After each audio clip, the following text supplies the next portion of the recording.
الحمد لله الذي نزل الفرقان على عبده ليكون للعالمين نذيرا وداعيا إلى الله بإذنه وسراجا منيرا والصلاة والسلام على شمس الهداية واليقين وسلم تسليما كثيرا كثيرا أما بعد فأعوذ بالله من الشيطان الرجيم بسم الله الرحمن الرحيم وما أرسلناك إلا كافة للناس بشيرا ونذيرا ولكن أكثر الناس لا يعلمون. وقال النبي صلى الله عليه وسلم لا يؤمن أحدكم حتى أكون أحب إليه من والده وولده وفي رواية أنس والناس أجمعين.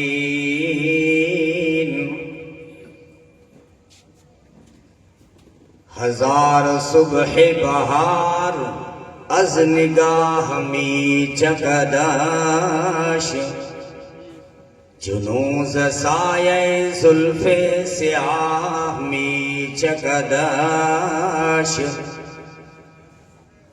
جنوں ز سایہ زلف سیاہ می چکداش چمن چمن گل و نسرین ز عکس رخ ریزد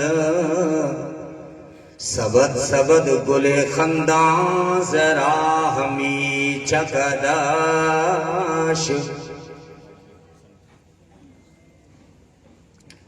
نعت لکھنے کا یہ سامان بنا لوں تو لکھوں، مشک و عنبر سے دہن اپنا بسا لوں تو لکھوں، چشم حوران بہشتی کا میں کاجل پالوں، شاخ سدرا سے قلم پہلے بنا لوں تو لکھوں، یا قلم کی جگہ مل جائے مجھے نوک ہلال، شفع سم سے خالی اس سے پالوں تو لکھوں.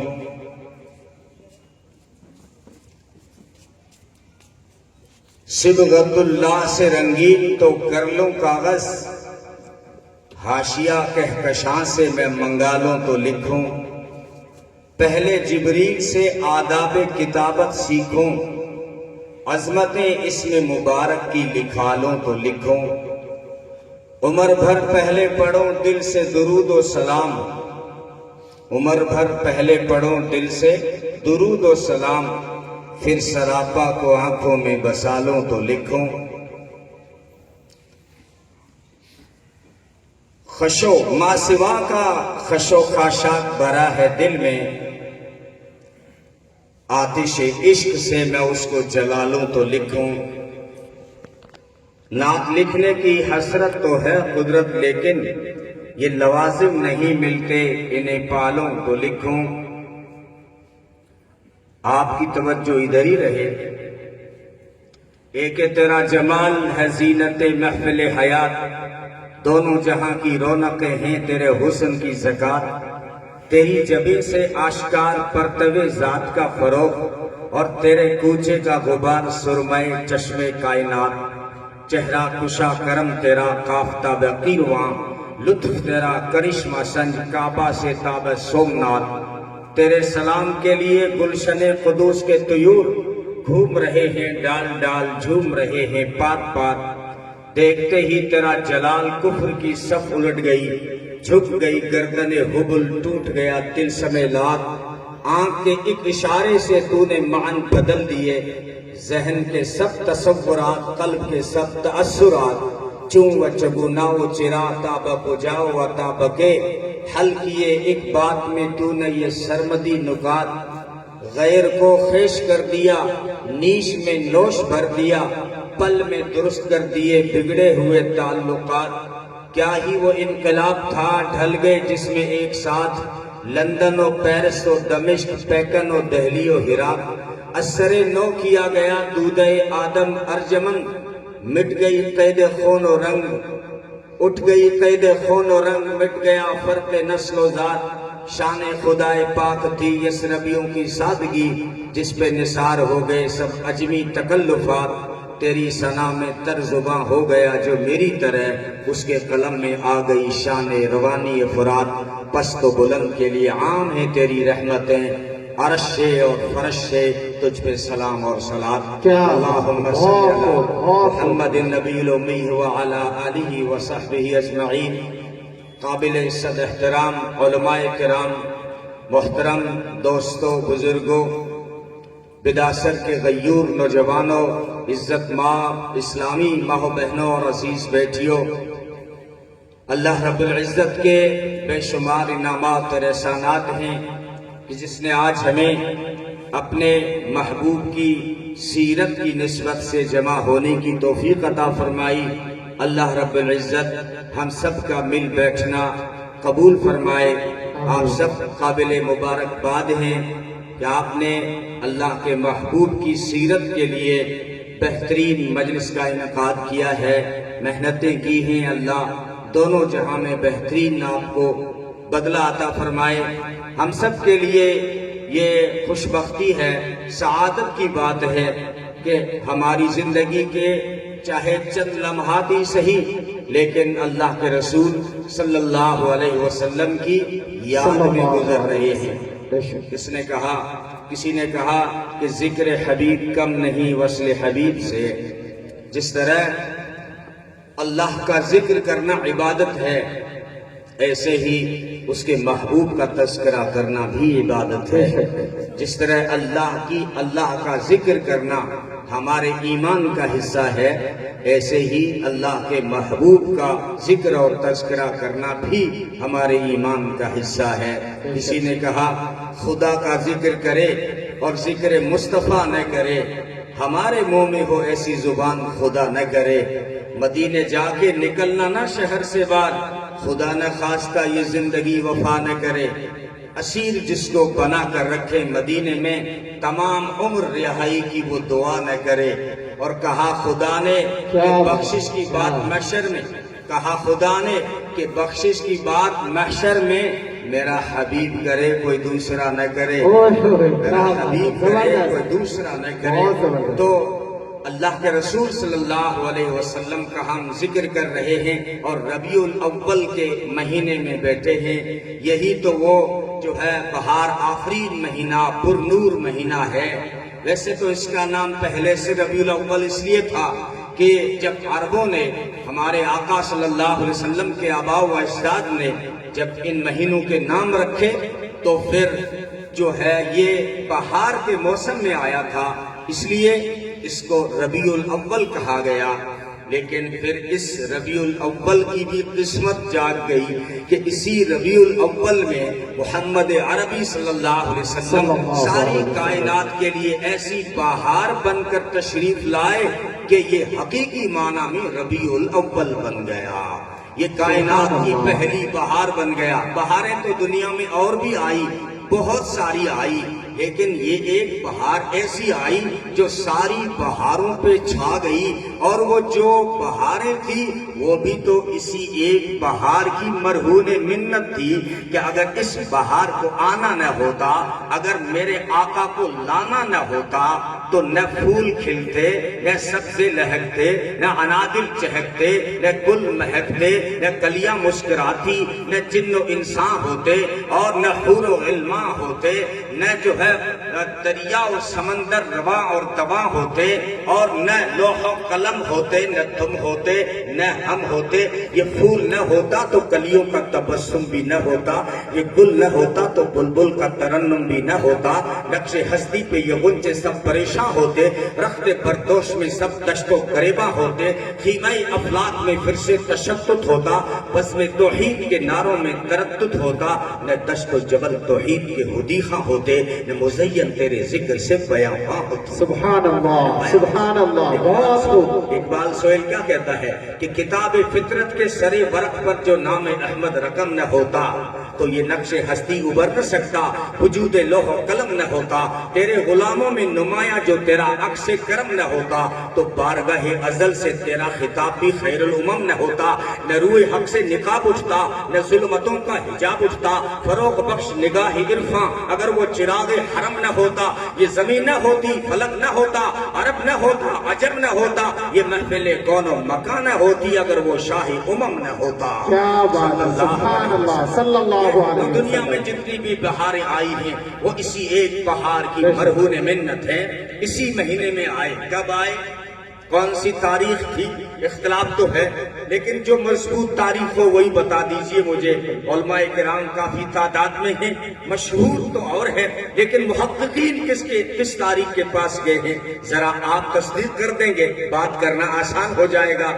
میرے ذہن میں 9 ربیع الاول آ رہا ہے کہ اکثر محققین جو 9 ربیع الاول تک پہنچے ہیں، مشہور 12 ربیع الاول ہے، اختلاف ہے، علماء جانتے ہیں 1 تاریخ سے لے کر 21 اور 22 تاریخ تک مختلف اقوال ہیں، لیکن محققین ریسرچ کر کے جو پہنچے ہیں وہ اس نتیجے پر پہنچے ہیں کہ 9 ربیع الاول کو آپ صلی اللہ علیہ وسلم کی تشریف آوری ہوئی ہے۔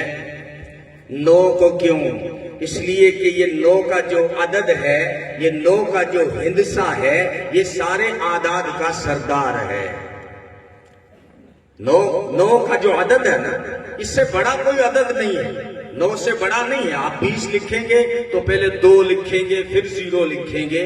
9 سے بڑا ہندسہ، 9 سے بڑا سردار کوئی نہیں۔ تو عدد میں جو سردار تھا وہ 9 تھا، ساری کائنات کے سردار کو اور سارے نبیوں کے سردار پیغمبر کو بھیجنا تھا، تو تاریخ کا جو انتخاب کیا اس عدد کا انتخاب کیا جو اعداد میں سارے عدد کا سردار ہے۔ کیا بات ہے، کیا نکات بیان کیا ہے، واہ واہ واہ، کیا بات ہے۔ 9 ربیع الاول کی ایک اور خاصیت ہے، یہ 9 کا جو عدد ہے اس کی ایک خاصیت یہ بھی ہے ارشاد کہ آپ اس کو جتنا بھی تقسیم کر لیں، جی، یہ جتنا بھی اس کو تقسیم کر لیں، یہ اپنی ذات نہیں چھوڑتا، یہ سب کے اندر موجود نظر آتا ہے۔ آپ بچے بیٹھے ہیں، 9 کا پہاڑا اپنے دماغوں میں لائیں، مشکل نہیں پوچھا میں نے، 14 کا پہاڑا نہیں، 14 کا نہیں، 9 کا بڑا آسان پہاڑا ہے۔ اب اس کو اپنے ذہنوں میں تھوڑی دیر کے لیے لے آئیں۔ 9 کا پہاڑا اکثر بچوں کو سب کو یاد ہے لگ بھگ، تو 9 کو ضرب دیں 2 بار کتنا ہوتا ہے؟ 18۔ 18 کیسے لکھا جاتا ہے؟ 1 اور 8 جوڑو، کتنے بنے؟ 9 نہیں چھوڑا اس نے۔ پھر چلو 27 میں 2 اور 7 کتنے ہوئے؟ 9۔ 36، 3 اور 6 کتنے ہوئے؟ 9۔ 45، 4 اور 5 کتنے ہوئے؟ 9۔ 54، 5 اور 4 کتنے ہوئے؟ 63۔ 6 اور 3 کتنے ہوئے؟ 72۔ 7 اور 2 کتنے ہوئے؟ 81۔ 8 اور 1 کتنے ہوئے؟ 90 ہو گئے نا، 90 ہو گئے۔ ارے 0 کی تو کوئی اوقات نہیں ہے، 9 کا 9 موجود ہے، ہر ایک میں موجود ہے، کیونکہ ذاتی نبوت والے کو بھیجنا تھا۔ باقی سب کو جو نبوت ملی ہے وہ تو جو ہے ان کے صدقے سے ہے، ان کے طفیل سے ہے۔ اب ذاتی نبوت کو دیکھو، ہر نبی کی نبوت میں، ہر نبی کی صفات میں، ہر نبی کے معجزات میں ان کی نبوت چمکتی ہوئی یوں نظر آتی ہے۔ غور کریں، آدم کے اخلاق ہوں، شیش کی معرفت ہوں، نوح کی شجاعت ہو، صالح کی فصاحت ہو، لوط کی حکمت ہو، دانیال کی محبت ہو، الیاس کا وقار ہو، یوشع کا جہاد ہو، موسیٰ کی شدت ہو، یعقوب کی بشارت ہو، یوسف کا حسن و جمال ہو، اور سلیمان کی شوکت ہو، حضرت داؤد کی خلافت ہو، حضرت عیسیٰ کا زہد ہو، آدم سے عیسیٰ تک جو کچھ نبیوں کو ملا ہے وہ سب اللہ نے اپنے محبوب کو دیا ہے. ان کی نبوت میں بھی یہ ذاتی نبوت چمکتی ہوئی نظر آتی ہے, سبحان اللہ سبحان اللہ, بہت چمکتی ہوئی نظر آتی ہے. اچھا ایک بات اور عقیدے کی بھی یاد آ گئی کہ جو یہ 9 ہے نا, اس کے بعد کوئی نیا عدد نہیں آتا. 9 کے بعد کوئی نیا عدد نہیں آتا. وہ جو وہی آئے گا جو پہلے آ چکے ہیں. آپ لکھو 85 تو 9 سے پہلے والے 8 کو اٹھاؤ, پھر 9 سے پہلے جو 5 آیا اس کو اٹھاؤ. 9 نے بتا دیا میں آخری ہوں. اللہ نے اشارہ کر دیا آخری نبی بھیج رہا کیا ہوں. نکات ہے, کیا پوائنٹ ہے, اور بہت ختم نبوت کا 9 کے بعد کوئی نیا عدد نہیں ہے, نہ قادیانی نہ شکیلی, کوئی نیا عدد نہیں ہے. ہمارے نبی کے بعد کوئی نیا نبی نہیں آ سکتا. ہاں وہ آ سکتا ہے جو پہلے آ چکا ہے. عیسیٰ علیہ السلام پہلے آ چکے ہیں. وہ قیامت کی نشانی بن کر وہ جو ہے دجال کو قتل کرنے کے لیے دوبارہ آئیں گے, لیکن کوئی نیا نبی نہیں پیدا ہوگا. تو یہ 9 نے بہت اشارے کر دیے ہیں یہاں پر. بہرحال تاریخ, ہمارے آقا تاریخوں کے محتاج نہیں, تاریخیں محتاج ہیں میرے آقا سے نسبت جوڑنے کے لیے ترستی ہیں. اور تاریخیں بڑی بنتی ہیں آقا سے نسبتیں پانے کے بعد. وہ جو لمحہ تھا, جو گھڑی تھی, جو بھی تاریخ تھی, جس تاریخ میں آئے وہ تاریخ ساز بن گئی. وہ تاریخ ساز بن گئی. تو ربیع الاول میں آئے, وہ آئے جن کے آنے کی زمانے کو ضرورت تھی. وہ آئے جن کی آمد کے لیے بے چین فطرت تھی. وہ آئے نغمہ داؤد میں جن کا ترانہ تھا. وہ آئے گریہ یعقوب میں جن کا فسانہ تھا. وہ آئے جن کی خاطر مضطرب تھی وادی بطحا. وہ آئے جن کے قدموں کے لیے کعبہ ترستا تھا. اسی مہینے میں آئے حضور. آئے تو سر آفرینش پا گئی دنیا, اندھیروں سے نکل کر روشنی میں آ گئی دنیا. سوتے چہروں کا زنگ اترا, بجھے چہروں پہ نور آیا. حضور آئے تو انسانوں کو جینے کا شعور آیا. بہت خوب. یہ ربیع الاول میں آئے. آنے کا مقصد کیا ہے؟ ولادت, جس کو میلاد بھی کہتے ہیں, اس کا کوئی منکر نہیں ہے. آپ نے جھوٹے لفظ تو سنے ہوں گے کہ اب آپ فلانی اور میلاد نہ کون ماننے. یہ میلاد کو نہیں مانتے, حالانکہ کوئی غیر مسلم بھی نہیں ملے گا. میلاد کے معنی ہے نبی پیدا ہوئے. میلاد کے کیا معنی ہے؟ نبی پیدا ہوئے. وہ کون سا دھرتی پہ انسان ہے جو یہ کہے کہ نبی پیدا نہیں ہوئے؟ تو میلاد کوئی اپنانے کی چیز نہیں ہے. اپنانے کی چیز نبی کی سیرت ہے. اگر ہم چاہیں بھی نا کہ نبی کی ولادت کو اپنائیں, کسی کے بس میں ہی نہیں ہے. کوئی چاہے کہ میرا بیٹا سوموار کو پیدا ہو, اس کی ماں کے درد بھی نہ ہو, پیدا ہوتے ہی روشنی پھیل جائے, خوشبو پھوٹ پڑے, ممکن ہے؟ تو میلاد منائی جاتی ہے لیکن اپنانے کی چیز نہیں ہے. ہمیں کیا اپنانا؟ سیرت, نبی کی سیرت. ربیع الاول میں آئے, کیوں آئے, مقصد کیا تھا؟ آنے کی خوشی سارے مسلمانوں کو ہے. نبی تشریف لائے, خوشی سب کو ہے. خوشی کا انداز سب کا اپنا اپنا ہے. گھر میں مہمان آتے ہیں, بچوں کو خوشی ہوتی ہے ماموں آئے پیسہ ملے گا, اور بچوں کو خوشی ہوتی ہے آج اچھا آئٹم کھانے کو بھی ملے گا. عورتوں کو بھی خوشی ہوتی ہے میرے بھائی آئے ہیں, آج حلوہ بناؤں, کھیر بناؤں, گوشت بناؤں, قورمہ بناؤں, بریانی بناؤں. عورتوں کو بھی خوشی ہے. گھر کا بڑا جو سنجیدہ ہے اس کو بھی خوشی ہے. تینوں کا انداز الگ الگ ہے.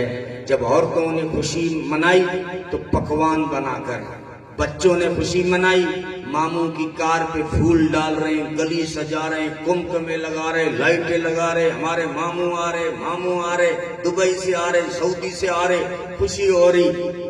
یہ بچوں کی ادائیں ہیں. گھر کا جو بڑا ہوتا ہے جب مہمان آتا ہے تو وہ مہمان کی باتیں سنتا ہے، اس کے تجربات سے فائدہ اٹھاتا ہے، اس کے مشاہدات سے فائدہ اٹھاتا ہے، پوچھتا ہے برادر نسبتی صاحب آپ کے آنے کا مقصد کیا ہے، کیسے تشریف لائے، کیسے یاد فرمایا، مقصد معلوم کرتا ہے یہ کیوں آئے ہیں، وہ تقاضے میں پورے کروں، میں گھر کا ذمہ دار ہوں۔ تو خوشی علماء دیوبند کی بھی ہے، لیکن ان کی خوشی منانے کا انداز دیکھیے کہ یہ نبی کی سیرت بیان کرتے ہیں، نبی کی زندگی لوگوں کو بتاتے ہیں۔ اور تیری جو خوشی ہے یا تو عورتوں والی پکوان میں لگ جاتا ہے، حلوے کے پیچھے، کھیر کے پیچھے، پوڑی کے پیچھے اور مالیدے کے پیچھے، مٹھائیوں کے پیچھے، یا پھر خوشی مناتا ہے بچوں والی، گلی سجا دو، لائٹیں لگا دو، پھول چھڑک دو، اچھل دو، کودو، جلوس نکالو۔ ارے تو علماء دیوبند کے سامنے بچے کا بچہ ہی ہے، میں نے شیطان کا بچہ نہیں کہا، تو بچے کا بچہ ہی ہے، تو بچے کا بچہ ہی ہے۔ خوشی سب کو ہے، لیکن مقصد ہمیں معلوم کرنا ہے کہ اللہ نے کیوں بھیجا، کس لیے آئے، اتنا حسین دیا، جمیل دیا، نبیوں کا سردار دیا، مقصد کیا ہے۔ حضرت ابراہیم علیہ السلام دعا کر رہے تھے، تب بھی مقصد کو سامنے رکھے ہوئے تھے۔ ربنا وابعث فیہم رسولا یتلو علیہم آیاتک وَيُعَلِّمُهُمُ الْكِتَابَ وَالْحِكْمَةَ وَيُزَكِّيهِمْ، کہ یہ تیرا آخری محبوب جو بھیجنا وہ میری اولاد میں سے بھیجنا۔ ہاں، من ان لقد جاءکم رسول من انفسکم، یہ رسول جو تمہارے پاس آیا ہے یہ خاص رسول ہے، کوئی عام نہیں۔ من انفسکم، تم میں سے ہے، من انفسکم، تم جیسا نہیں ہے، تم میں سے تو ہے، کیونکہ ابراہیم نے مانگا اور کہا میری اولاد میں سے بھیج۔ میں کوئی، اللہ فرماتے کوئی میں غیر منصف نہیں ہوں کہ مانگے ابراہیم اور دے دو جبریل کو، نہیں، انہوں نے مانگا، کعبہ انہوں نے بنایا، بیٹے کے گلے پہ چھری انہوں نے چلائی، آگ کے اندر وہ کودے، وطن انہوں نے چھوڑا، انہوں نے والدین کو چھوڑا، سوسائٹی کو چھوڑا، اور جو ہے بادشاہی کو لات ماری، وزارت کو لات ماری ہے، سب کا مقابلہ کیا ہے، سب جو ہے ناراض تھے۔ دنیا کہہ رہی تھی او ابراہیم تو تیرے رب کو چھوڑ دے، رب کہہ رہے تھے وہ میرے خلیل تو میرے خاطر سب کو چھوڑ دے۔ ابراہیم علیہ السلام نے سب کو چھوڑا، تو ابراہیم کو دوں گا من انفسکم، یہ انسانوں کی جنس میں سے دے رہا ہوں، لیکن ایک بات یاد رکھنا، من انفسکم، تم جیسے نہیں ہیں۔ تم اگر کسی چیز میں تھوک دو، تمہارا تھوک چائے میں پڑے، گھر والی نہیں پیتی، تعریفوں کے پل باندھتی ہوگی، لیکن تیرا تھوک اگر چائے میں پڑ جائے، تیری بیوی نہیں پیے گی، لوگوں کو گھن آئے گی، لیکن وہ تم جیسے نہیں ہیں۔ ان کا لعاب دہن جب بیر عریس جس کا پانی کھارا تھا، محمد عربی کا لعاب دہن کیا پہنچا کہ اس کنویں کا پانی شہد سے زیادہ میٹھا ہو گیا، سبحان اللہ، شہد سے زیادہ میٹھا ہو گیا۔ کیا نبی، تو تم میں سے ہیں، تم جیسے نہیں۔ اچھا، یہ کیسے ہو سکتا ہے؟ یہ کیسے ہو سکتا ہے کہ تم میں سے ہیں اور تم جیسے نہیں؟ کوئی چیز اسی جنس سے ہو اور اس جنس جیسی نہ ہو، یہ کیسے ہوتا ہے؟ ہوتا ہے، تیری آنکھوں کے سامنے ہوتا ہے، غور نہیں کرتا، دیکھا نہیں۔ پتھر تو وہ بھی ہے جو تیرے گھر کی نیو بنیاد اساس میں لگا ہوا ہے، پتھر تو وہ بھی ہے جو اسکول میں لگا ہوا ہے، پتھر وہ بھی ہے جو سڑک کے کنارے کھڑا ہو کر کلومیٹر بتاتا ہے، پتھر وہ بھی ہے جو حجر اسود ہے، خانہ کعبہ کے پہلو میں رکھا ہوا ہے۔ حجر اسود پتھروں میں سے پتھر ہے، پتھروں جیسا پتھر نہیں۔ آنکھیں بھی ہیں، دیکھتا ہے، سنتا ہے، وہ تو دور دور سے لبیک اللہم لبیک پڑھ رہا ہوتا ہے، وہ پتھر تیرے گناہوں کو کیچ کر رہا ہوتا ہے، وہ پتھر کیچ کر رہا ہوتا ہے۔ بعض پتھروں کی خاصیت ہوتی ہے، ہم سرسری پڑھ کے گزر جاتے ہیں۔ بہت سی مرتبہ آپ نے سنا کہ غزوہ خندق کے موقع پر صحابہ بھوک سے نڈال تھے، ایک صحابی آ کر عرض کرتا ہے اللہ کا رسول بھوک کی وجہ سے ہم نے بہت سارے صحابہ باندھے تھے، ہم نے اپنے پیٹ پر پتھر باندھا ہوا ہے، پتھر باندھا ہوا ہے۔ اب یہ آپ نے کئی بار سنا اور آپ کھیت چلے گئے، 1 بج گئی، پیچھے سے ٹفن نے آیا، پیٹ پہ بڑا پتھر اٹھا کے مت باندھ لینا، حدیث کو پہلے سمجھنا۔ عام طور پر ذہنوں میں یہ مفہوم ہے کہ وہ کمر سیدھی نہیں ہو رہی تھی تو کوئی بڑا سا پتھر اٹھا کے یہاں باندھ دیا ہوگا تاکہ کمر سیدھی رہ سکے۔ اللہ جزائے خیر دے مولانا شیخ یونس جونپوری رحمت اللہ علیہ کو نقطہ حل کر گئے، فرمایا کوئی بڑے پتھر نہیں تھے، تم نے غور نہیں کیا، یہ کوئی عام بات نہیں ہے، سائنس کی بات ہے۔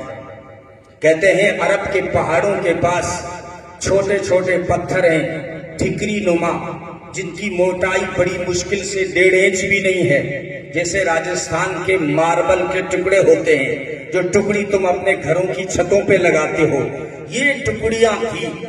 اور اللہ کے رسول صلی اللہ علیہ وسلم کو اور صحابہ کو یہ بات معلوم ہوئی کہ عرب کے پہاڑوں کے دامن میں یہ جو ٹھکری نما پتھر پڑے ہیں ان کی ایک تاثیر ہے کہ جب بھوک لگ جائے، جب بھوک لگتی ہے معدے میں گرمی پیدا ہوتی ہے، اور وہ پتھر ایسی خاصیت رکھتا ہے جب اس کو پیٹ پہ باندھا جائے تو معدے کی گرمی کو کھینچ لیتا ہے، معدے میں ٹھنڈک پیدا کرتا ہے، اس لیے وہ پتھر باندھا گیا تھا۔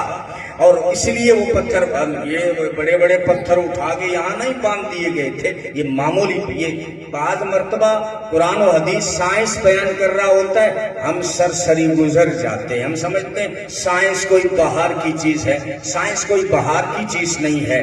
بہت ساری 1000 سے زیادہ کھلی آیتیں قرآن کریم کے اندر سائنس کو بیان کر رہی ہیں، لیکن بہت ساری ایسی آیتیں بھی ہیں ظاہری آنکھ سے دیکھو پتہ ہی نہیں چلتا کہ یہاں سائنس ہوگا۔ جیسے قرآن کریم جہنم کا ذکر کرتا ہے، الذین کفروا بآیاتنا سوف نصلیہم نارا، وہ لوگ جنہوں نے ہماری آیتوں کا انکار کیا عن قریب ہم دہکتی ہوئی آگ میں ڈال دیں گے۔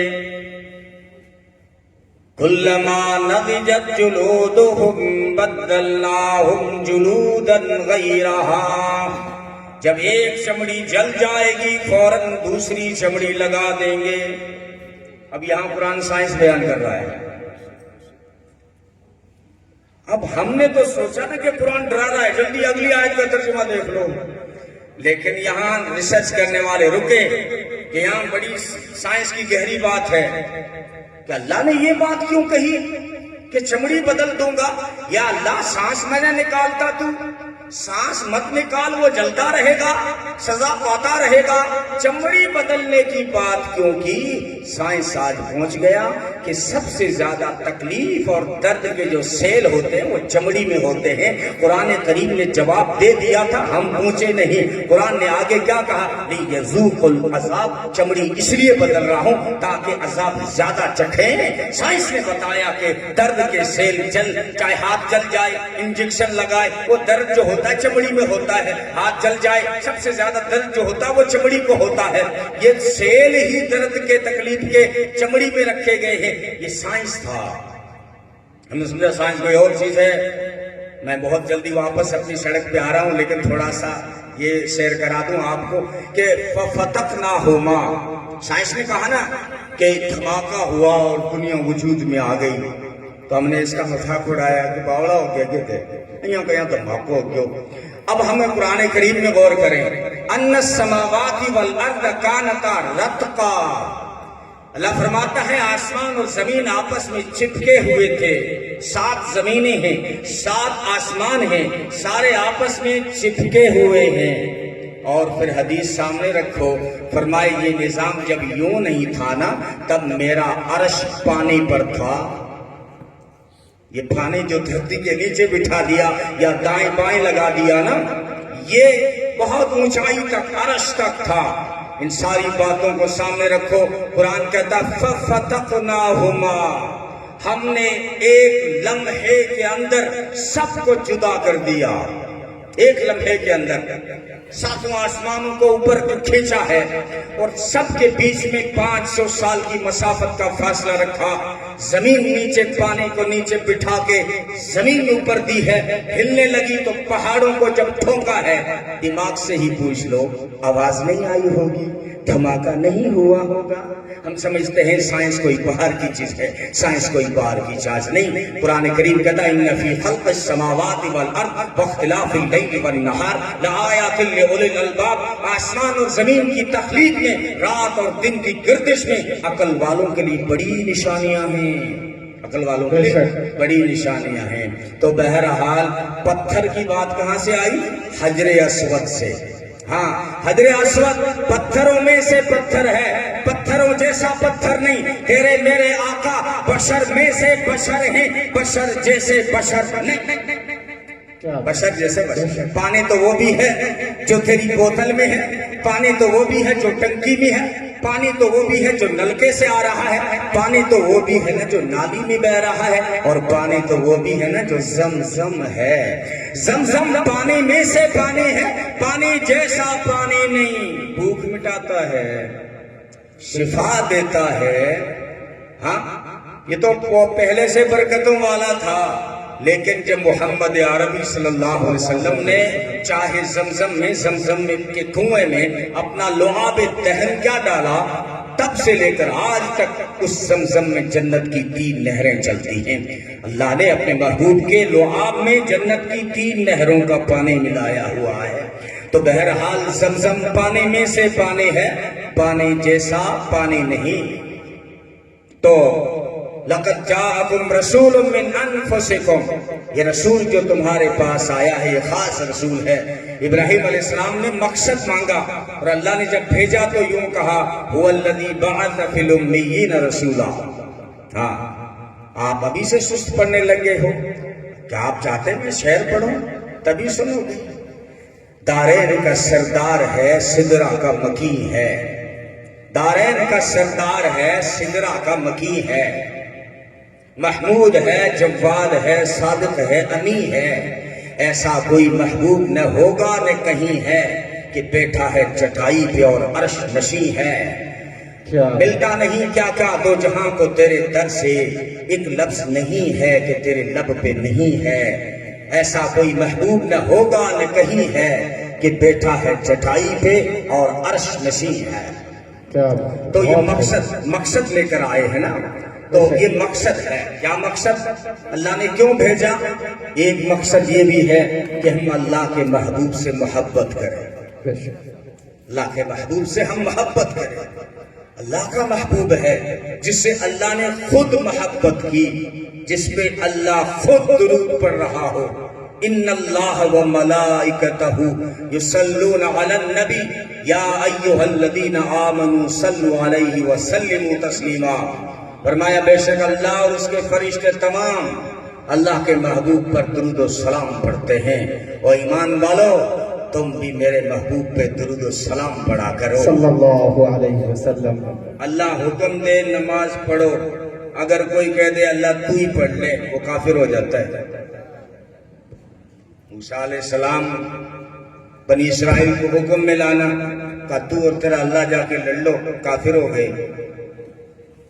اللہ نے کہا کہ میرے محبوب پہ درود پڑھو، اب ہم نے کیا پڑھا؟ اللہم صلی علی محمد، یہ اللہ تو محمد پہ درود پڑھ بھیج۔ عجیب حکم ہے، یا اللہ حکم ہمیں دیا، لیکن طریقہ جو درود بھیجنے کا سکھایا اس میں تو یوں بتایا گیا اللہ تو بھیج، ہماری کیا اوقات ہے تیرے محبوب پہ ہم درود و سلام بھیجیں؟ یا اللہ تو، اللہم ترجمہ دیکھ لیں، اللہم صلی علی محمد وعلی آل محمد کما صلیت علی ابراہیم وعلی آل ابراہیم انک حمید مجید۔ یا اللہ پھر ہم سے کیوں پڑھوایا؟ اس لیے کہ جو میرے محبوب پہ درود پڑھتا ہے نا، میں اتنا خوش ہوتا ہوں، پڑھنے والے پہ 10 رحمتیں بھیج دیتا ہوں۔ تمہیں کچھ دینا تھا، وہ رحمت للعالمین ہیں، ان کی رحمت کا حصہ تمہیں بھی چکھانا تھا، اس لیے تمہیں حکم دیا ہے۔ تو بہرحال اللہ نے اپنے محبوب کو بھیجا کہ ہم ان سے محبت کریں، ان سے محبت کریں۔ ایک صحابی نے پوچھا اللہ کے رسول قیامت کب آئے گی؟ فرمایا کیا تیاری کی ہے قیامت کے لیے؟ ورث کرنے لگا اللہ کے رسول زیادہ نوافل نہیں میرے پاس، زیادہ نفلی صدقات اور خیرات نہیں ہے، لیکن ایک بات ہے، میں اللہ اور اس کے رسول سے محبت کرتا ہوں۔ فرمایا خوش نصیب ہے تو، آخرت میں جنت میں اس کے ساتھ ہوگا جس سے محبت کر رہا ہے۔ تو محبت پر انعام بھی رکھ دیا، لیکن محبت سچی وہ ہے جس میں اطاعت ہو۔ تو ہم صحیح میلاد منانا، صحیح نبی کی سیرت کا فائدہ اٹھانا یہ ہے کہ ہم ان سے دل سے سچی محبت کریں، ایسی محبت کہ ہمیں ان کی اطاعت پہ کھڑا کر دے، اور نبی کی اطاعت اللہ کے محبوب کی معیت عطا کرتی ہے، جنت عطا کرتی ہے۔ تو سنتوں پہ چلنے کا عزم کریں، نقش قدم نبی کے ہی جنت کے راستے اللہ سے ملاتے ہیں سنت کے راستے۔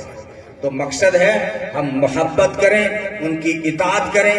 وہ زندگی لے کر آئے ہیں، پوری زندگی کا کوئی ایسا شعبہ نہیں جہاں انہوں نے گائیڈ لائن جاری نہ کی ہو۔ معلوم کریں، سیرت کا مطالعہ کریں، اور پھر جو ہے ان کی زندگی کو اپنی زندگی میں زندہ کریں۔ یہی بہت بڑا مقصد ہے۔ اللہ رب العزت نے اپنے محبوب کو ساری کائنات کے لیے رحمت بنا کر بھیجا ہے۔ وَمَا أَرْسَلْنَاكَ إِلَّا رَحْمَةً لِّلْعَالَمِينَ، سب کے لیے رحمت بن کر آئے ہیں، انسانوں کے لیے رحمت بن کر آئے، جنات کے لیے، فرشتوں کے لیے۔ صرف کہنے کی باتیں نہیں ہیں، جنات آ کر کہتے ہیں اللہ کے رسول یہ آپ کی جو امت ہے نا، اس سے آپ حکم دیں کہ یہ ہڈی سے استنجا نہ کریں، کیونکہ ہڈی ہماری خوراک ہے اور پسندیدہ خوراک ہے۔ آپ لوگوں کو منع کریں۔ تو جنات کی شکایت پر اللہ کے رسول صلی اللہ علیہ وسلم نے اپنی امت میں اعلان کیا کہ جو ہے میری امت آج کے بعد تم ہڈی سے استنجا مت کرنا۔ جنات کے لیے رحمت بن کر آئے، حیوانوں کے لیے رحمت بن کر آئے، اور پرندوں کے لیے، پتھروں کے لیے، جمادات، مطلب چھوٹی چھوٹی چیزیں۔ فرمایا احد پہاڑ سے میں محبت کرتا ہوں۔ چڑیا کے بچے کسی نے پکڑے، حضرت انس کہتے ہیں اس کی ماں اوپر اڑنے لگی، نبی نے فرمایا چڑیا کے بچے چھوڑ دو، اس کی ممتا، ماں کی ممتا مچل رہی ہے، ماں پریشان ہو رہی ہے، چڑیا کے بچے چھوڑ دو۔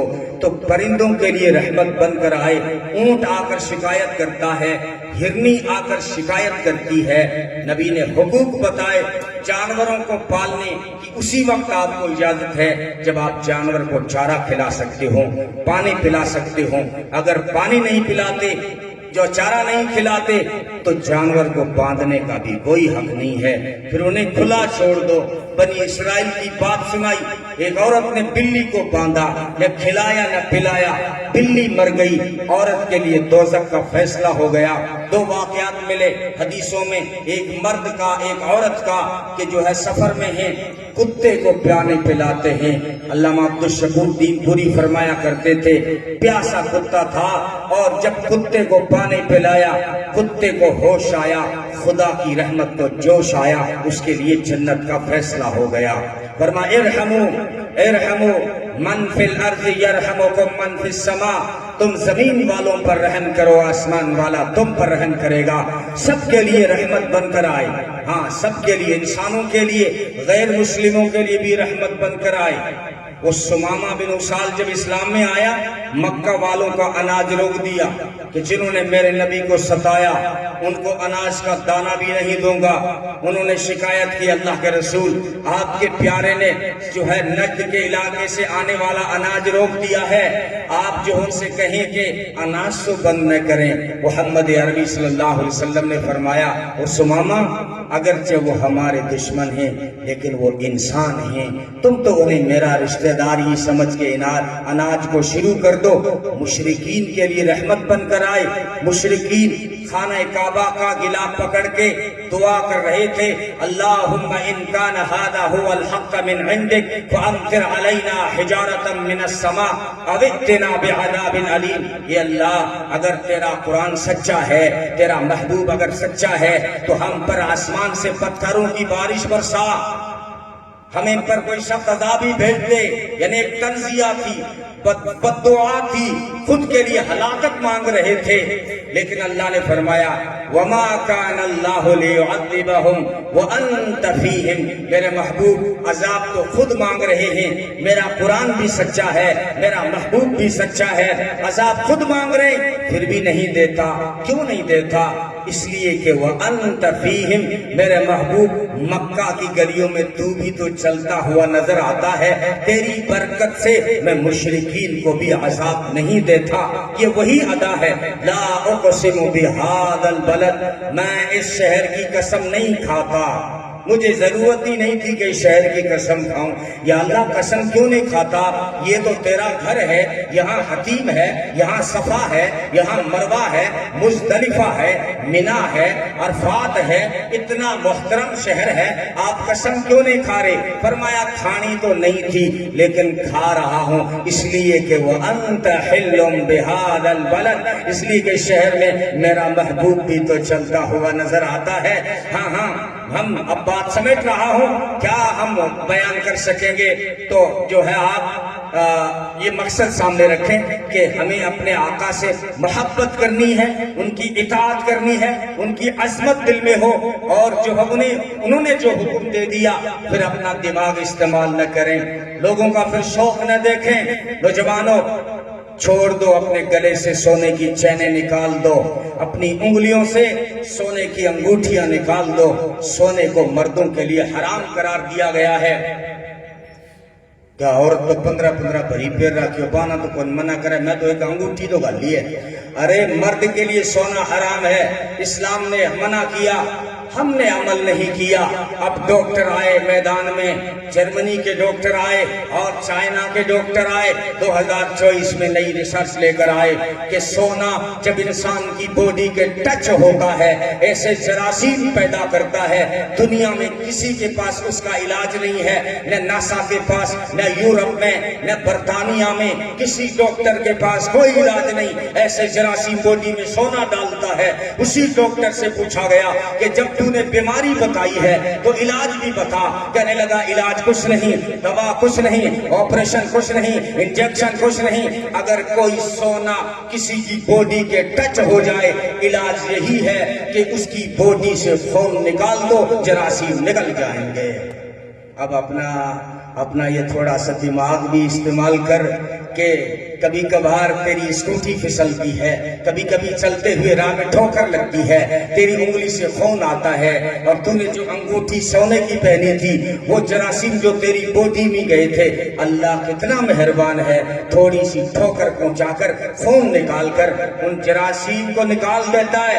لیکن بھایا روز روز ٹھوکر کونے لگے گی، روز روز تیری اسکوٹی کونے پڑے گی، روز روز کٹھسوں خون نکالے گو، یہ تو فطرت ہے، اس طرف تو خون نکلتا ہے ہر مہینے، اس لیے ان کو سونا پہننے کی اجازت دے دی گئی، لیکن تیرے لیے سونا نقصان دہ تھا اس لیے تیرے لیے حرام کر دیا گیا۔ اگر تو کہ شراب اگر پیے گا اللہ کا کیا نقصان ہوگا؟ اللہ کی کمپنی میں کیا گھاٹا آئے گا؟ تیرا نقصان تھا۔ کمل صاحب نہ کر شراب پیا، میں تو وہ بیئرڈی لگا ہوا۔ ارے بیئر بھی شراب ہے، بیئر بھی حرام ہے، برباد کر کے رکھ دیا نشے نے ہماری سوسائٹی کو۔ ایک تو پڑھائی میں پہلے ہی پیچھے چل رہے تھے، اب یہ 2-4 سالوں میں جو آیا ہے، کھا رہے تو بیراؤں نے مارا تو چٹا چاٹے چھوڑا، چٹا تو نہیں آگے کھا رہے، سگریٹا میں گھال کے، بڑی میں گھال کے نشے آگے، عجیب و غریب شراب پی جا رہی ہے، بیئر لگائی جا رہی ہے، افیم کھایا جا رہا ہے، ڈوڈا پیا جا رہا ہے، بربادی ہے بربادی، صحت کی بربادی، تیرا جگر تباہ ہوگا، تیرا دل تباہ ہوگا، تیرا دماغ تباہ ہوگا، تیری عقل چھین لی جائے گی۔ کھانی نہیں پڑی شرابی کی، جھومتا ہوا بوتلیں چڑھا کر گھر پہنچا، جھومتا ہوا، دیکھے ہوں گے عزت لوٹ لیتی ہے، ماں باپ کی بھی، ہاں ڈاکٹر ہے, انجینئر ہے, باپ شرابی ہے, بے ہوش ہو گیا ریلوے اسٹیشن پر. کہتے ہیں کون ہے؟ کہ فلاں ڈاکٹر صاحب کو ڈینیوں باپ ہے. ہاں تو عزت ڈاکٹر کی بھی گئی, انجینئر کی بھی گئی, ماں باپ کی عزت چلی جاتی ہے, بھائیوں کی عزت چلی جاتی ہے. بہن شرابی کو کس منہ سے اپنا بھائی کہے, بیوی کس منہ سے شرابی کو اپنا ہسبینڈ اور شوہر کہے. تباہیاں ہیں, سوسائٹی تباہ ہو جاتی ہے, برباد ہو جاتی ہے, بیچاری روتی رہتی ہے. شرابیہ, گھر تباہ ہو گیا, مال تباہ ہو گیا. مال کتنا تباہ ہو رہا ہے؟ یہ چوریاں کیوں ہو رہی ہیں؟ 10 سال پہلے چوریاں کیوں نہیں ہوتی تھی؟ دن دہاڑے چوریاں, دن دہاڑے موٹر سائیکل اٹھا دی, دن دہاڑے سونار کی دکان لوٹ لی. یہ کون لوگ ہیں؟ یہ چٹا چاٹنے والے لوگ ہیں, یہ مہنگے نشے کرنے والے لوگ ہیں. عادت تو بڑھ گئی, کماتا تو ہے نہیں, اس لیے جو ہے پھر ڈاکے ڈالتا ہے. کتنی بربادی, گھر تباہ, فیملی سسٹم تباہ ہو گیا, تمیز ختم ہو گئی اچھے برے کی. جھومتا ہوا گھر آیا, ماں دروازے پہ کھڑی ہے, ہاں ماں, اور کبھی کبھی بیوی انتظار کر رہی ہوتی ہے. یہ جھومتا ہوا 12 بجے گھر پہنچتا ہے, بیوی دروازے پہ کھڑی, اس کے ہاتھ میں اس کا ہاتھ آیا, کہنے لگا ماں جی تھارو کیا حال ہے. بیوی کو کہہ رہا ہے ماں جی تھارو کیا حال ہے. یہ شراب کی وجہ سے ہو رہا ہے. عقل, اچھا تو آپ کہتے بیئر میں نہیں جاتے, بیئر میں دھیرے دھیرے سے عقل نکل جاتی ہے. بیئر کرنے والا کبھی بھی اچھا ہسبینڈ نہیں ہو سکتا, بیئر پینے والا کبھی اچھا باپ نہیں بن سکتا, بیئر پینے والا کبھی اچھا لیڈر نہیں بن سکتا, بیئر پینے والا اچھا ڈاکٹر نہیں بن سکتا, بیئر پینے والا اچھا انجینئر نہیں بن سکتا. دھیرے دھیرے دھیرے اس کی عقل کو بیئر چھین رہی ہے, اس کے دل پہ, اس کے جگر پہ حملے کر رہی ہے. ان ساری چیزوں کو چھوڑ دو, جل سے اسی وقت کامیاب ہیں.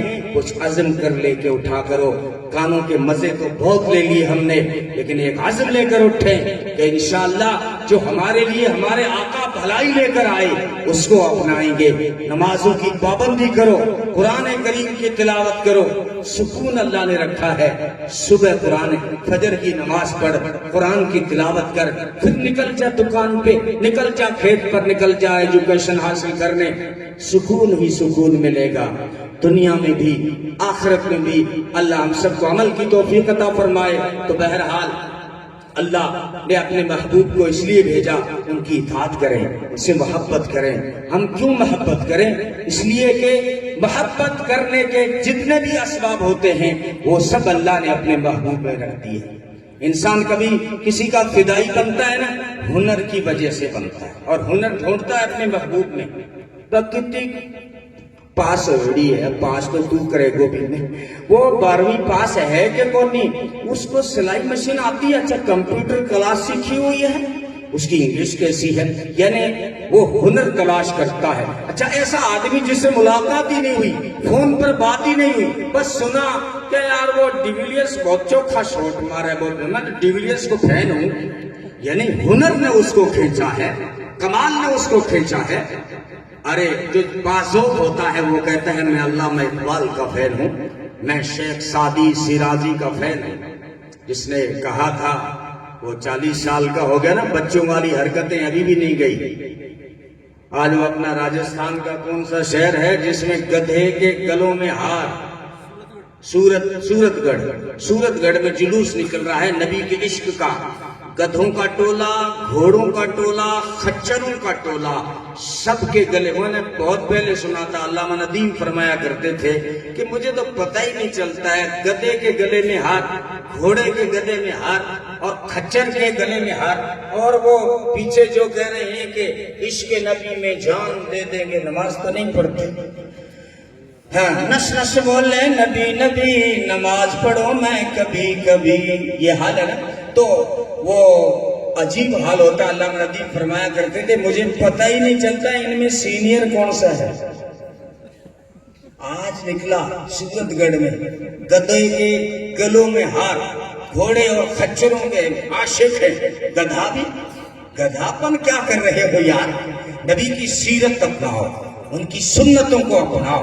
وہ زندگی لے کر آئے ہیں, وہ تمہیں عزت دینا چاہتے تھے, وہ عزت دینا چاہتے تھے. ان کی سیرت پڑھو, آپ کو ان کی جو ترتیب ہے وہ عزت دینے کی ہے. اسلام کا سب سے پہلا حکم کیا ہے؟ اقرأ باسم ربک. تمہیں عزت دینے کے لیے کہا ہے, تمہیں مضبوط کرنے کے لیے کہا. دعاؤں سے کام نہیں چلے گا. اگر چاہتے ہو کہ تمہارا اسٹیٹس, مقام, جو حویلیوں مضبوط اور مستحکم ہو, فیوچر اچھا ہو, استقبال, وہ تمہارا مستقبل روشن ہو, اس کے لیے تعلیم حاصل کرنی ہوگی, اعلیٰ ایجوکیشن حاصل کرنا ہوگا. اسلام کا پہلا حکم اقرأ باسم ربک. پڑھ اپنے رب کے نام سے. کیا پڑھو؟ جو بھی پڑھ. الذی خلق کہا, جو بھی میں نے پیدا کیا ہے وہ سب پڑھ, لیکن میری یاد کے ساتھ, میرے نام کے استحضار کے ساتھ. کہیں بھی چلا جا, کسی بھی دنیا کے شعبے میں چلا جا, یہ نہ بھولنا کہ تیرا رب کون ہے, یہ نہ بھولنا تیرا مالک کون ہے, یہ نہ بھولنا تیرا پیدا کرنے والا کون ہے, یہ نہ بھولنا کہ آخرت کا انجام کیا ہے, یہ نہ بھولنا کہ آخرت میں کیا کیا چیزیں کام آتی ہیں. میرے نام کے استحضار کے ساتھ پڑھ. الذی خلق, جو کچھ میں نے پڑھا ہے, میں نے پیدا کیا, وہ سب پڑھ. جغرافیہ پڑھ, ہسٹری پڑھ, سائنس پڑھ, سارے علوم پڑھ. یہ الذی خلق کا اشارہ ہے. اور آگے قلم کا ذکر کیا. اسلام جانتا ہے طاقتور بننا ہے, قلم پکڑو اپنے ہاتھوں میں. موبائل سے مضبوط نہیں ہوں گے تم قلم سے مضبوط ہوں گے. اور فرمایا ہم نے انسان کو وہ سکھایا جو نہیں جانتا تھا. انسان جاہل تھا, کیا جانتا تھا؟ سارے انسانوں کو اللہ نے سکھایا ہے. یورپ کا علم اللہ کا سکھایا ہوا ہے, بغداد کا علم اللہ کا سکھایا ہوا, اسپین کا علم اللہ کا سکھایا ہوا. یہ جتنی بھی ترقی ہو رہی ہے, جتنے بھی علوم نئے نئے آ رہے ہیں, ان سب علوم کو پیدا کرنے والا, انسانوں کو سکھانے والا ایک اللہ ہے. اس لیے قرآن کریم میں یہ سب سے پہلے آپ کو علم دے کر آپ کو مضبوط کرنا چاہتا ہے اسلام. اور دوسرا حکم, ابھی آپ صلی اللہ علیہ وسلم نے نبوت کا اعلان نہیں کیا ہے, اس سے پہلے کن مشاغل میں لگ گئے ہیں؟ 2-3 بڑے اہم مشغلے ہیں. ایک یہ ہے کہ 12 سال کی عمر ہے اور تجارت کے لیے ملک شام جا رہے ہیں. کئی بار گئے ہیں ملک شام, اور بحرین گئے. وہ تو راز اس وقت کھلا جب وہ ایک وفد آیا تھا, وفد عبد القیس یا وفد قیس, اس کا سردار قیس تھا. تو نبی نے فرمایا وہ تمہارے اس گاؤں کا کیا حال ہے؟ وہ ایک بڑھیا تھی, اس کا کیا حال ہے؟ وہ جو بڑھا وہ زندہ ہے. ایک درخت تھا تمہارے گاؤں میں, وہ کھڑا ہے کیا؟ وہ کہنے لگے اللہ کا رسول, آپ بحرین میں ہمارا جو گاؤں ہے اس گاؤں کو آپ کیسے جانتے ہیں؟ فرمایا تجارت کی غرض سے تمہارے ملک کو خوب دیکھا ہے میں. بحرین گئے ہیں, یمن کئی بار گئے ہیں, اپنے آپ کو تجارت میں اتنا قابل بنا دیا کہ دنیا کی ٹاپ کمپنی نے آفر کیا آپ پارٹنر بنتے ہیں. حضرت خدیجہ الکبریٰ رضی اللہ تعالی, ان سے بڑی دنیا میں اس وقت کوئی کمپنی نہیں تھی, آفر کیا ہے محمد صلی اللہ علیہ وسلم آؤ پارٹنر بنتے ہیں تجارت میں. یہ مسلمانوں کو پیغام دیا ہے. حالانکہ اس پیغمبر اگر وہ چاہتے جنت سے من اور سلوہ اتر سکتا تھا, جنت کے لیے ناشتہ اتر سکتا تھا, لیکن پیغام دیا ہے میرے امتیوں, اگر مضبوط ہونا چاہتے ہو اپنی اکنامی کو مضبوط کرو, اپنی تجارت پر دھیان دو, چوراہوں پہ بیٹھ کر لڈو کنگ مت بنو, بلکہ اپنی تجارت کو مضبوط کر کے اپنے بازوؤں کو مضبوط کرو. اور تیسرا حکم دیا, صفوں میں کھڑا کیا ہے. نماز کا اب حکم آ رہا ہے, صفوں میں کھڑا کیا, ایکتا پیدا ہو جائے. ایک ہی صف میں کھڑے ہو گئے محمود و ایاز, نہ کوئی بندہ رہا نہ کوئی بندہ نواز. یہ 3 میں اگر آپ نے یہ 3 لائنیں بھی میری یاد رکھ لی تو ہمارا جلسہ کامیاب ہے. آپ اپنے وقت کی قدر کریں اور اعلیٰ تعلیم حاصل کریں اور اپنی اکنامی اور تجارت پہ دھیان دیں, اپنی صفوں میں ایکتا پیدا کریں. چھوٹے موٹے مسائل, چھوٹی موٹی باتوں پر نہ جھگڑیں, آپس میں نہ الجھیں, اور سیاست بھی کریں تو بڑے سطح کی کریں. سوچیں اپنی اس قوم کا, سوچیں اپنی اس نسل کا. آپس میں الجھ کر بہت قریب تھی ساحل کی روشنی, لیکن سفینے جھوم کے ٹکرا گئے سفینوں سے. کیا رزلٹ نکلا؟ اس کی ٹانگ کھینچتے رہے, اس کی ٹانگ کھینچتے رہے, دونوں مرے تو پاس پاس میں قبر بنی. بہرحال وقت زیادہ ہو گیا ہے, ایک میسج رہ گیا کہ ہم کیوں محبوب کریں, ہم کیوں محبت کریں. فرمایا جو محبت کے اسباب ہیں وہ سارے تو میں نے میرے محبوب کو دیے ہیں. انسان ہنر دیکھتا ہے تو سارے کمالات میرے محبوب کو عطا کیے. سارے جہاں کے کمالات ایک تجھ میں ہیں، تیرے کمال کسی میں نہیں مگر دو چار. اور دوسرا انسان حسن دیکھتا ہے، اور اللہ نے کیسا حسین بنایا، کیسا جمیل بنایا کہ سب سے زیادہ احسن وقت ہوتا تو میں اس حسن کو کھولتا. لیکن وہ آج حسن کی طرف نہ جانے کیوں نہیں آ پایا. لیکن اب ایک شعر میں آپ کو سمجھانے کی کوشش کرتا ہوں کہ کائنات حسن جب پھیلی تو لامحدود تھی، اور جب سمٹی تو تیرا نام بن کر رہ گئی. شاعر یوں کہتا ہے کہ جب حسن پھیلا تو ساری کائنات بن گئی، حسن جب سمٹا تو محمد کی ذات بن گئی. حسن جب پھیلا تو سارا جہان بن گیا، اور حسن جب سمٹا تو محمد کا نام بن گیا. یہ نام کتنا پیارا. مسعود انور نے کہا، انور مسعود نے، کہ ان کا نام لبوں پر آئے میٹھا میٹھا منہ ہو جائے.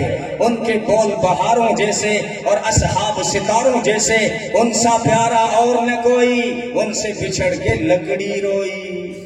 وہ استوانہ حنانہ کھجور کا جو سوکھا تنا تھا مسجد نبوی میں، تھوڑی سی جدائی ہی رونے لگ. نبی نے دست شفقت رکھا، اس کو سینے سے لگایا، اس کو چپ کرایا. کہا کیوں روتا ہے؟ میں دعا کر دیتا ہوں اللہ تجھے جنت میں میرے سامنے کھڑا کرے گا، ہر وقت دیدار کرتے رہنا. راضی ہو گیا، قدموں میں دفن کر دیا گیا اس کھجور کے سوکھے تنے کو. یہ ہمارے لیے یہاں پر پیغام دیا ہے کہ ہمارے آقا وہ تھے جنہوں نے سوکھے تنوں کو سینے سے لگایا، دست شفقت رکھا.